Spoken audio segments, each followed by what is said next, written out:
Good morning students. इससे पहले की वीडियो लेक्चर में क्लास 9th में हम लोगों ने फर्स्ट चैप्टर प्रोज का द फन दे हैड इसको कवर किया था और आप लोगों ने बहुत अच्छा रिस्पांस दिया। लेकिन एक बात मैं आप लोगों को शेयर करना चाह रहा हूँ, बताना चाह रहा हूँ कि जो भी पोएम मैं पढ़ा रहा हूँ या जो भी चीज़ें मैं टेक्स्ट बुक पढ़ा रहा हूँ, टेक्स्ट बुक का जितना भी पोर्शन है, चाहे वो पैराग्राफ है, चाहे वो स्टैंजा है, चाहे अबाउट द पोएम है, अबाउट द पोएट है, पढ़ाने के बाद लास्ट में उसकी जो है टेक्स्ट का पूरा पोर्शन भी साथ में अटैच किया जा रहा है। इसलिए वीडियो लेक्चर को लास्ट तक ज़रूर देखें और वहाँ से टेक्स्ट जो पोर्शन है उसको स्क्रीनशॉट कर लें और स्क्रीनशॉट करने के बाद जब आप उसके साथ जब पढ़ेंगे टेक्स्ट को तो आपको समझ में भी आएगा और आपके लिए फ़ायदेमंद होगा। आइए हम शुरू करते हैं। क्लास 9th की जो नेक्स्ट चैप्टर है वो एक पोएम है। इससे पहले हम लोगों ने एक प्रोज का पहला चैप्टर कवर किया था। आज हम लोग पोएट्री में first poem the road not taken को कवर करेंगे। पोएम का नेम है द रोड नॉट टेकन और पोएट का नेम है रॉबर्ट फ्रॉस्ट। सबसे पहले यहाँ देखिए हेडिंग जो है पोएम की, जो heading the road not taken. यहाँ पर जो रोड लिखा हुआ है, रोड का सिंपल मीनिंग पाथ होता है, वे होता है, कोर्स होता है, रास्ता होता है। लेकिन यहाँ पर रोड को जो यूज़ किया गया लाइफ के लिए यूज़ किया गया है। लाइफ के एक पर्टिकुलर पोर्शन को, लाइफ के एक पर्टिकुलर जो है सेक्शन को, डिवीजन को नोट किया गया है। Means there are many ups and downs in our life, there are many happy and unhappy episodes in our life. हमारा जीवन सुख और दुख दोनों का मिक्सचर है। हमारे जीवन में बहुत से उतार और चढ़ाव आते हैं, हमारे जीवन में बहुत से चैलेंजेस आते हैं, बहुत सी प्रॉब्लम्स आती हैं, बहुत सी ऐसी सिचुएशंस आती हैं जिसमें हमें डिसीजन लेना होता है, बोल्ड डिसीजन लेना होता है और उसमें बहुत से ऑप्शंस होते हैं, अल्टरनेटिव्स होते हैं और उसमें हमको we are only one, decision taking person is only one but there are many options. डिसीजन लेने वाला केवल एक है लेकिन उसके सामने विकल्प बहुत से हैं। तो वहाँ पर उसको बोल्डली और बहुत ही जो ब्रेवली और बहुत ही कॉन्फिडेंटली उसमें से किसी एक जो है लाइफ के कोर्स को, लाइफ के एक्शन को उसको डिसाइड करना होता है। पोएम यही बताना, इस पोएम में पोएट यही बताना चाह रहा है। Means the road not taken means which there are many alternatives. Poem में जो है पोएट ने एक तो ऑप्शन को चूज कर लिया, सेलेक्ट कर लिया, लेकिन उसके जो और ऑप्शन था, दूसरा ऑप्शन है, उसको वो सेलेक्ट नहीं कर पा रहा है, उसको उसने नहीं डिसाइड कर लिया, उसको छोड़ दिया है। उसी के बारे में वो कह रहा है कि what happens when we select, when we choose, when we own up, when we decide one thing and leave the other one. दूसरे को हम छोड़ देते हैं, को ले लेते हैं। And our the result is we know every action has an equal and opposite reaction. Whenever we take an action, whenever we do something, जब भी हम कुछ करते हैं तो उस करने का क्या होता है, एक रिजल्ट निकलता है, एक आउटपुट होता है, एक सामने जो है रिजल्ट निकलता है और वो result consequence effect depends upon the decision how we have taken and what we have taken and in which situation we have taken. उसका रिजल्ट इस पर डिपेंड करता है कि हमने कब, कैसे और कहाँ उस जो है हमने जो है उसको डिसीजन को अपने जो है सेलेक्ट किया है। उसी के बारे में हम लोग पढ़ेंगे। यहाँ रोड, यहाँ है road means the course of life, the course of life, the situation which we have not used, that is known as the road not taken. The poet is Robert Frost. Poet जो है Robert Frost जो है ये American poet हैं। ये एक बहुत ही बेहतरीन जो है, यहाँ लिखा है पोएट भी हैं, प्ले राइट, नाटककार भी हैं और कवि भी हैं। और ये जो पोएम है, ये पोएम जो है इसका राइम यानी इसकी जो लाइन्स हैं, इसकी लाइन्स में जो लास्ट में जो राइम स्कीम है, जो लय है, जो मेल है, शब्दों की आवाज़ की ध्वनि में जो मेल मिलाप खा रहा है उसका स्कीम क्या है, ए बी ए बी। यानी पहली लाइन, तीसरी लाइन, पहली लाइन, तीसरी लाइन और चौथी लाइन के जो आखिरी शब्द की जो आवाज़ है वो मैच कर रहा है, राइम कर रहा है। मीन्स 1 3 4 ये मैच कर रहा है और 2 और 5 मैच कर रहा है। इस तरह से हर एक स्टैंजा राइमिंग स्कीम क्या है, ए बी और स्टैंजाज कितने हैं, 4। इस पूरे होल पोएम में 4 स्टैंजाज हैं और each stanza is of 5 lines, 5 lines का स्टैंजा है। Now let us move to the central idea of the poem. Central idea का मैंने पॉइंट वाइज लिखा है, इस पॉइंट को आप यूज़ करके इसको एक पैराग्राफ वे में बना लेंगे। वैसे लास्ट में अपने वीडियो लेक्चर के लास्ट में मैं सेंट्रल आइडिया का एक जो है अटैच कर दूंगा, उसके टेक्स्ट भी अटैच रहेगा, लेकिन आप कोशिश करें अपने लैंग्वेज में लिखने का। सेंट्रल आइडिया अपने लैंग्वेज में लिखेंगे तो आपको लिखना आसान हो जाएगा। So what is the central idea of the poem? इस पोएम का सेंट्रल आइडिया क्या है, इसको हम समझते हैं। Means life is a mixture of happiness and unhappiness. In our life there are many circumstances where we have to decide, we have options, we have alternatives, and we have to decide one out of them. Means when we are in a dilemma, when we are in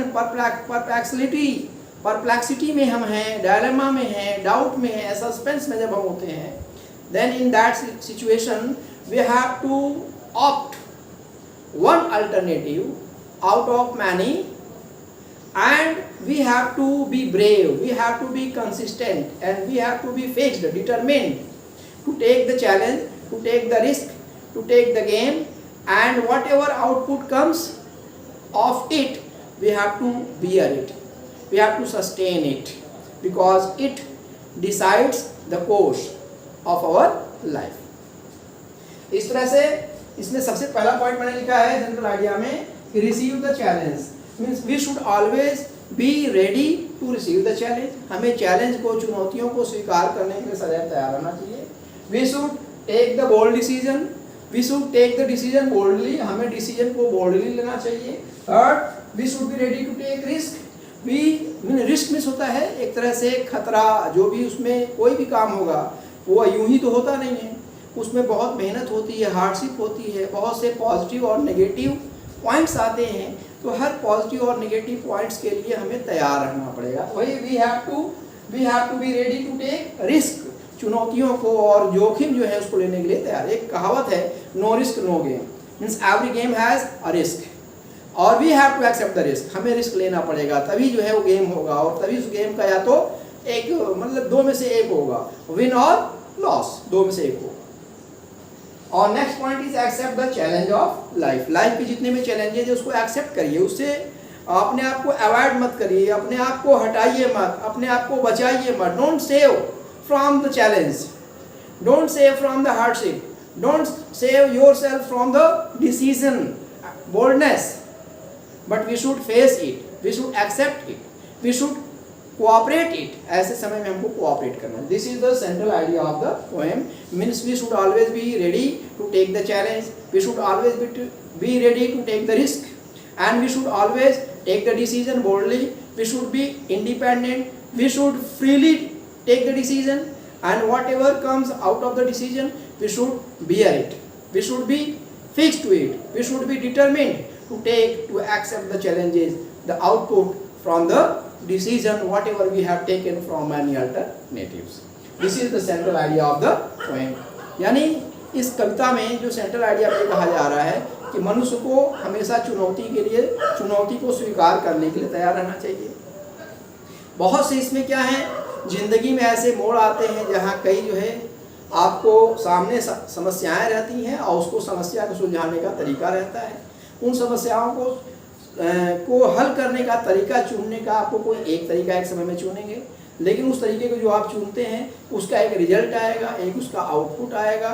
उस result को, output को लेने के लिए, accept करने के लिए तैयार रहना है और उसको बेहतर से बेहतर समाज में बनाने के लिए तैयार रहना है। This is the central idea of the poem. Now let us move to the poem stanza wise, one by one we will cover the poem. Now let us move to the first stanza. अब हम लोग stanza wise one by one cover करेंगे। पहले stanza में देखिए, मैं first line पढ़ रहा हूँ, ध्यान से देखिए। और उस लाइन को पढ़ने से पहले मैंने यहाँ एक कोटेशन लिखा हुआ है।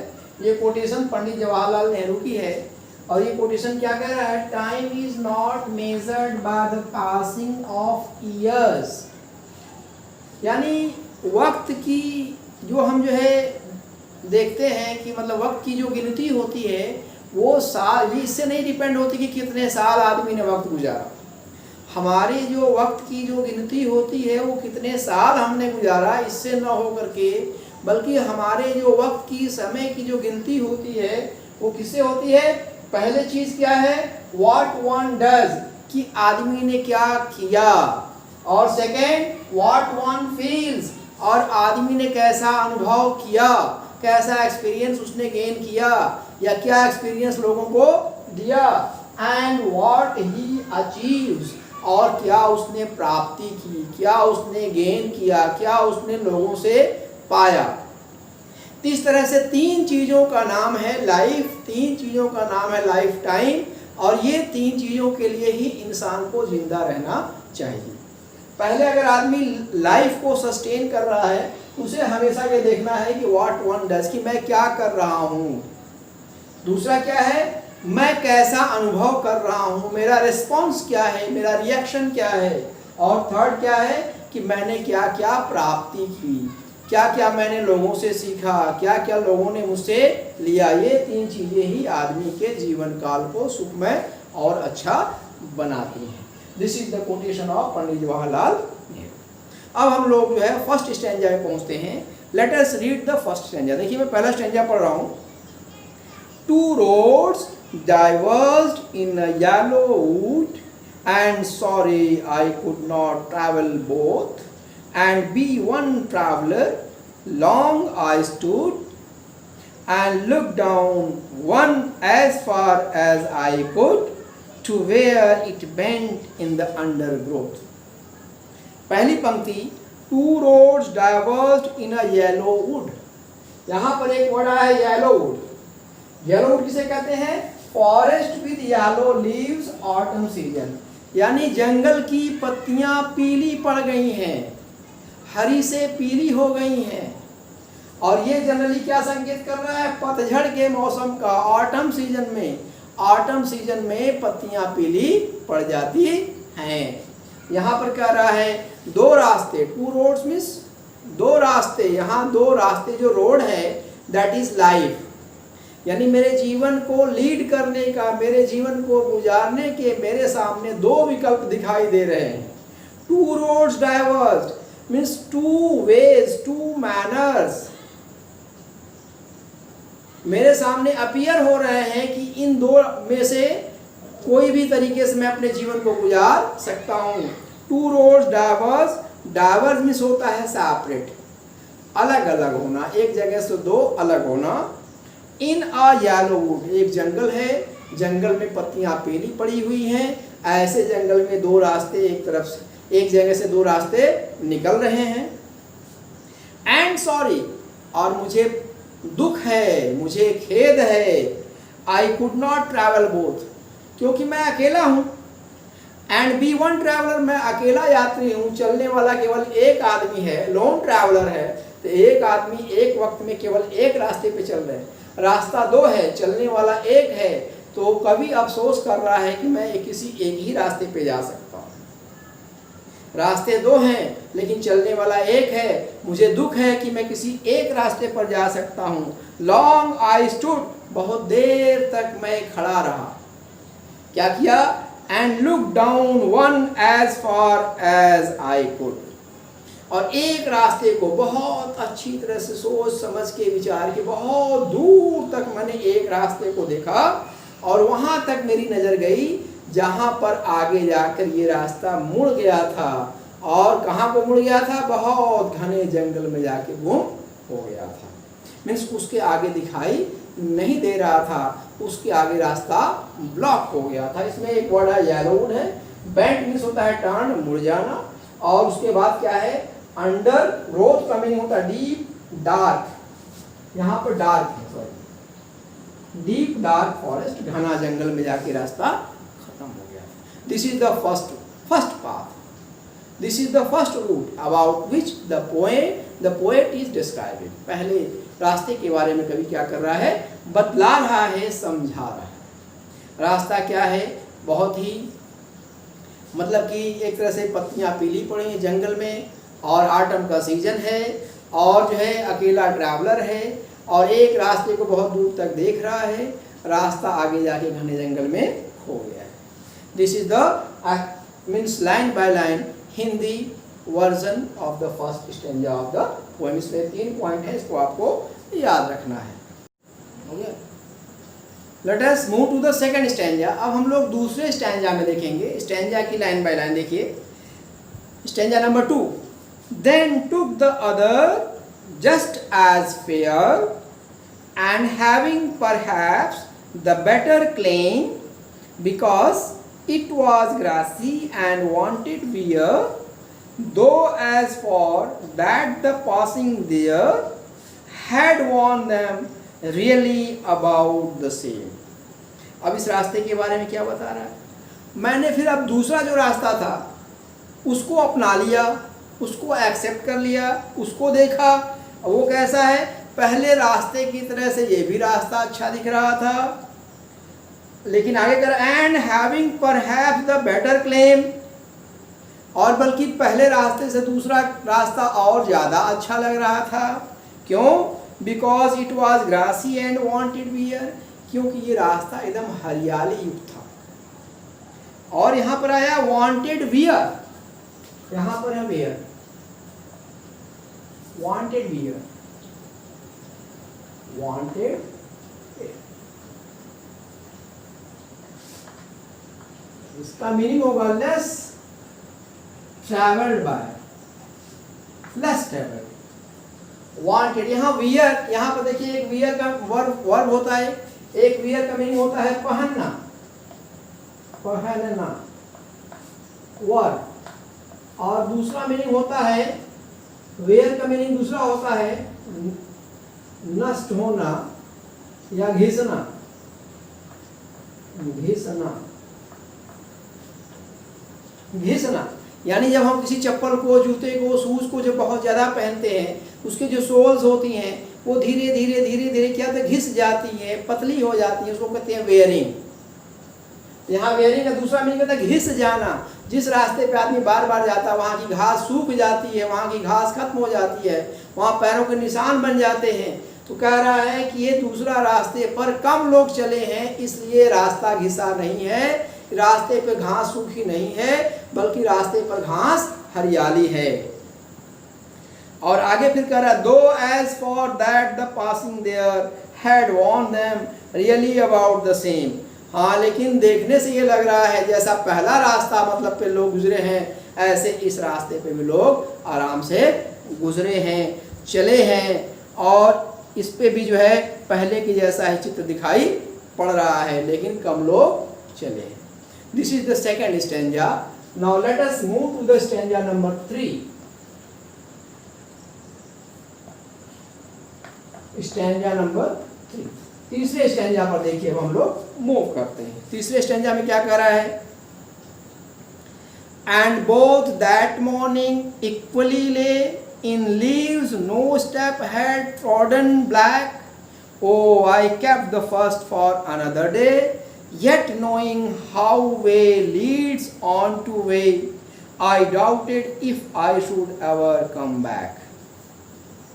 दोनों रास्ते एक जैसे दिख रहे थे, दोनों चलने के लायक थे, लेकिन दोनों पे ही जो है ऐसा लग रहा था कि रास्ते ज़्यादा घिसा नहीं है, ज़्यादा लोग उस पर चल करके उसको ख़राब नहीं किए हैं। लेकिन मैंने पहले वाले रास्ते को छोड़ दिया कि इस रास्ते पे मैं बाद में कभी चलूँगा, ये जानते हुए कि दो रास्ते में से किसी एक ही रास्ते पे मैं चल सकता हूँ, और दूसरे रास्ते को मैंने अपना लिया।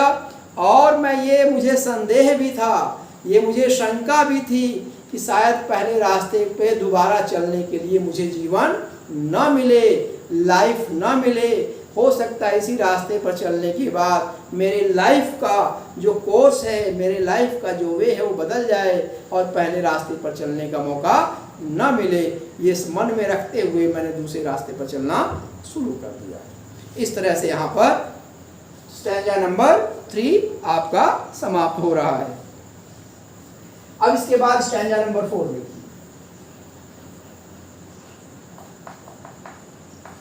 स्टैंजा नंबर 4 में क्या कहा जा रहा है, इसको हम ध्यान से सुने। I shall be telling this with a sigh. यहां पर एक वर्ड आया है स्टैंजा नंबर 4 में, साई, ग्रीफ, दो या आह। साई का मीनिंग होता है दुख या आह। I shall be telling this with a sigh, somewhere ages and ages hence. कई कई साल जब बीत जाएंगे, यहाँ पर एक वर्ड आया hence, H-E-N-C. Hence means afterwards, बाद में.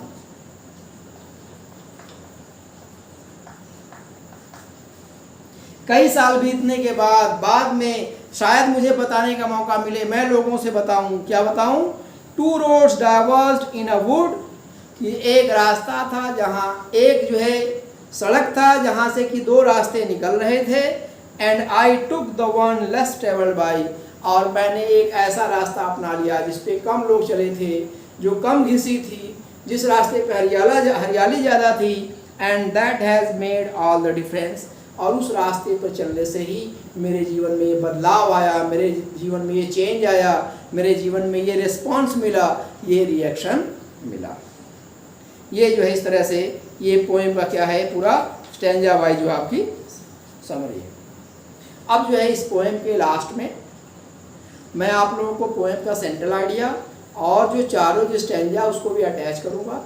पढ़ने का तरीका ये है कि आप जो लास्ट में पहले जो स्टैंजाज हैं उसको स्क्रीनशॉट कर लीजिए. स्क्रीनशॉट करने के बाद स्टैंजा वाइज जब मैं पढ़ा रहा हूँ तो उसको देखिए और देख करके पोएम को समझिए. सेंट्रल आइडिया जो मैंने बताया है, इसको समझाया, इसको लिखिए, और लिखने के बाद स्टैंजा वाइज क्वेश्चन बना करके उसको सॉल्व करिए. और पढ़ने के बाद व्हाट्सएप ग्रुप में आप इसको सेंड करें.